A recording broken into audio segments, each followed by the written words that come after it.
બનાસકાંઠા જિલ્લામાં કાંકરેજ તાલુકાના મુખ્ય મથક શિહોરી ખાતે ગુજરાત ઓબીસી અનામત વર્ગીકરણ સમિતિની મીટિંગ કરી આવેદનપત્ર આપવામાં આવ્યું। કાંકરેજ તાલુકા મુખ્ય મથક શિહોરી પાટણ રોડ પર આવેલ કામધેનુ કોમ્પ્લેક્સ ખાતે ગુજરાત ઓબીસી અનામત વર્ગીકરણ સમિતિની કાંકરેજ તાલુકા ધારાસભ્ય અમૃતજી ઠાકોરની અધ્યક્ષસ્થાને મીટિંગ યોજાઈ। Bureau report Ramjibhai Raigor. સમાધાન રૂપી માનનીય સુપ્રીમ કોર્ટે 1992 જે વર્ગીકરણ ઓબીસી અનામતમાં વર્ગીકરણનો ચુકાદો આપ્યો હતો, એના પછી ભારતના 12 રાજ્યોમાં જે વર્ગીકરણ અમલમાં છે એમાં ગુજરાતના ભાજપ અને કોંગ્રેસ બંનેની સરકારનું આવી જાય છે।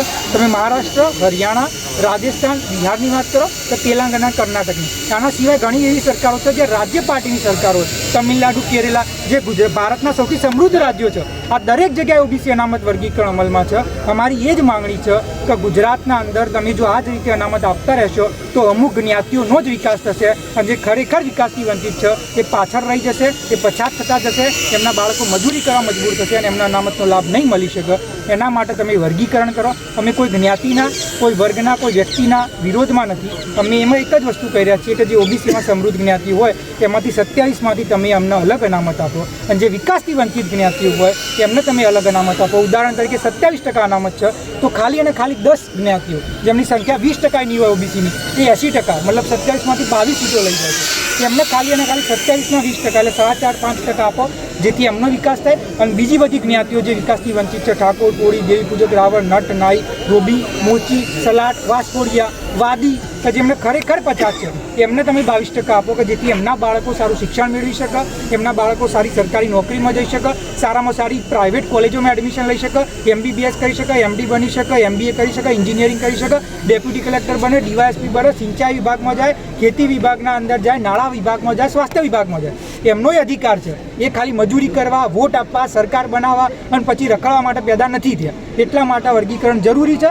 સંવિધાનિક છે, કાયદાકીય રીતે સાચું છે અને ગુજરાતના અંદર ખાસ જરૂર છે અને અમે એ બધી માહિતી તમને આપવા તૈયાર છીએ। અને હવે સરકારની જવાબદારીમાં આવે છે કે આટલા મોટો સમૂહ કે જે ગુજરાતની સૌથી વધારે સંખ્યા ધરાવતું હોય, દરેક પાર્ટી ઓબીસીની વાત કરે છે કે અમે ઓબીસીના તરફેણમાં છીએ, ઓબીસીના વિકાસ માટે બંધાયેલા છીએ, પણ મારો પ્રશ્ન એ છે કે જે ઓબીસીની સૌથી મોટી માંગ છે, જેને સૌથી વધારે જરૂર છે, એ વિષય ઉપર કેમ નથી બોલતા? આ વિષય પર બોલો અને અમલમાં મૂકો। તો ખરેખર આના માટે જવાબદાર કોણ છે?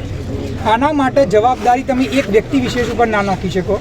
સમાજના આજ સુધી મારા સમાજના જે કહી શકાય કે એ લોકો એટલા જાગૃત નહોતા કે આ વિષયની માંગણી કર્યા હોય, એક વસ્તુ। અને બીજું કે આ વસ્તુ પર જ્યાં સુધી તમે માંગણી ના કરો ત્યાં સુધી કોઈ સરકાર કઈ વસ્તુ નિર્ણય નથી લેવાની। એટલે હું એવું માનું છું કે આજની તારીખમાં યુવાઓ સંગઠિત થઈ ચૂક્યા છે। આજની તારીખમાં કેવું હતું કે અમને એવું ભરાઈ દેવામાં આવ્યું કે ભાઈ તમે પાસ નહીં થતા કારણ કે તમે ભણતા નહીં, તમને વાંચવું નહીં, કે તમારામાં શિક્ષા નથી, જે તદ્દન ખોટી વસ્તુ હોય। છેલ્લા 30 વર્ષમાં અમારા સમાજના અંદર પેટે પાદા બાંધી લોકો 12મા ધોરણ સુધી ગ્રેજ્યુએટ, આજની તારીખમાં ગુજરાતના અંદર 5 લાખ કરતાં વધારે ઠાકોર સમાજના લોકો હું તમને ગ્રેજ્યુએટ બતાવી દઉં। પણ વસ્તુ એવી છે કે ગ્રેજ્યુએટ થયા પછી શું?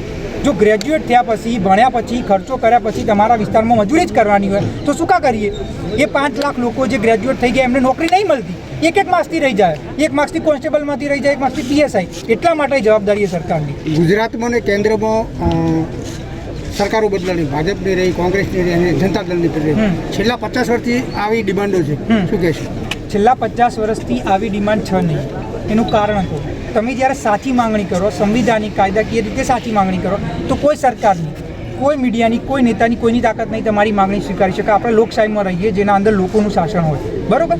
અત્યાર સુધી જે માંગણી કરવામાં આવી હતી એ તમે એમ કહી શકો કે તમે એ આવી રીતે સંવિધાનિક તથ્યો સાથે, આધાર સાથે, સુપ્રીમ કોર્ટના પુરાવા સાથે અને બીજા રાજ્યોમાં જે અમલમાં છે એના પુરાવા સાથે નહોતી કરવામાં આવી અને જેના કારણે આજ સુધી છટકબારી મળી જતી હતી, જે લોકો અમલમાં નહોતા કરવા માગતા એમને, અને જેના કારણે અમલમાં નથી આવી। આ વસ્તુના અંદર હું તમને અત્યારે હાલ ઊભો છું, જે બી કોઈ વ્યક્તિ હોય, ગમે તે પાર્ટીનો, ગમે તે આગેવાન હોય, ગમે તે પ્રવક્તા હોય, એ આ વિષય ઉપર એક ભૂલકારી બતાવો કે આ વસ્તુ ખોટી છે તો અમે માનબૂન કરી દઈએ, પણ વાત સાચી હોય તો એમના અમલમાં મૂકવી જ પડશે, બસ।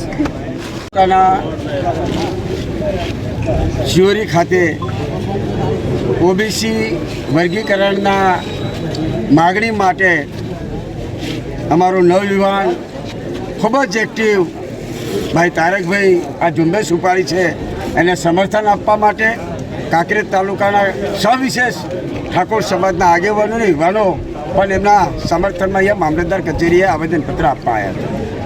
ટીવી ચેનલના આપણા સૌના માધ્યમથી હું પ્રથમ એક વાત કરીશ કે આ માગણી જે અમારી છે એ માગણી કોઈ સમાજને અન્યાય કરવાની નથી, કોઈ સમાજનું છીનવી લેવાની નથી, કોઈ સમાજને બાયકોટ કરવાની વાત નથી.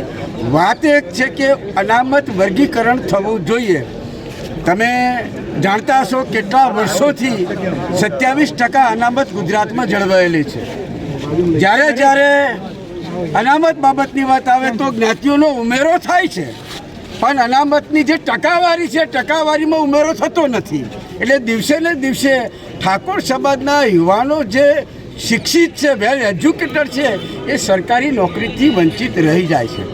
અમે ટીવી ચેનલના માધ્યમથી મામલતદારશ્રીને આવેદન આપ્યું છે અને આપના માધ્યમથી પણ સરકાર સમક્ષ રજૂઆત કરવા માગીએ છીએ અને અમારો અવાજ સરકાર સમક્ષ સુધી પહોંચે કે સમગ્ર ગુજરાતની અંદર જાતિ જનગણના થવી જોઈએ. જાતિ જનગણના થાય તો જ સરકારને ખબર પડશે કે ગુજરાતમાં કોની વસ્તી વધારે છે, અને વસ્તી વધારે છે તો એ વસ્તી આર્થિક પછાત કઈ છે. જેમ તારકભાઈ આખી વિસ્તૃત વાત કરી છે. તારકભાઈ પોતે આઈપીએસની એક્ઝામ આપી ચૂકેલા છે અને ક્યાંક થોડાક માર્કે એમને સફળ નથી મળી. એ ક્યાંક ને ક્યાંક એમણે વિશ્લેષણ કર્યું, એમણે ગઠન કર્યું, એમણે અભ્યાસ કર્યો કે હું ક્યાંય રહી ગયો તો માત્ર અનામતની હિસાબે રહી ગયો છું. અન્ય રાજ્યોની અંદર ટકાવારી વધે છે, અન્ય રાજ્યોની અંદર વર્ગીકરણ થાય છે, તો આ દેશના વડાપ્રધાન જ્યારે ઓબીસી સમાજમાંથી આવતા હોય તો આ દેશના વડાપ્રધાને પણ ઓબીસી સમાજનું વિશે વિચારવું જોઈએ. તારકભાઈએ કહ્યું ઘણી જાતિઓ એવી છે જે આર્થિક પછાત છે, જે આર્થિક સક્ષમ નથી, એવી જાતિઓ અનામતથી દૂર રહી જાય છે, અને જે આર્થિક સક્ષમ છે એ જાતિઓ પણ અનામતનો લાભ લઈ જાય છે. વાત એટલી જ છે કે અમારી વાત એટલી જ છે કે આ અનામત વર્ગીકરણ થવું જોઈએ, જાતિ જનગણના થવી જોઈએ, અને જાતિ જનગણના થાય અને અનામત વર્ગીકરણ થાય તો જ આર્થિક પછાત જે સમાજો છે એમાં સવિશેષ ઠાકોર સમાજ હોય, બીજા જે કંઈ સમાજો તારકભાઈએ ગણાવ્યા છે, બધા જ સમાજોના દીકરા દીકરીઓને યોગ્ય ન્યાય મળી શકે.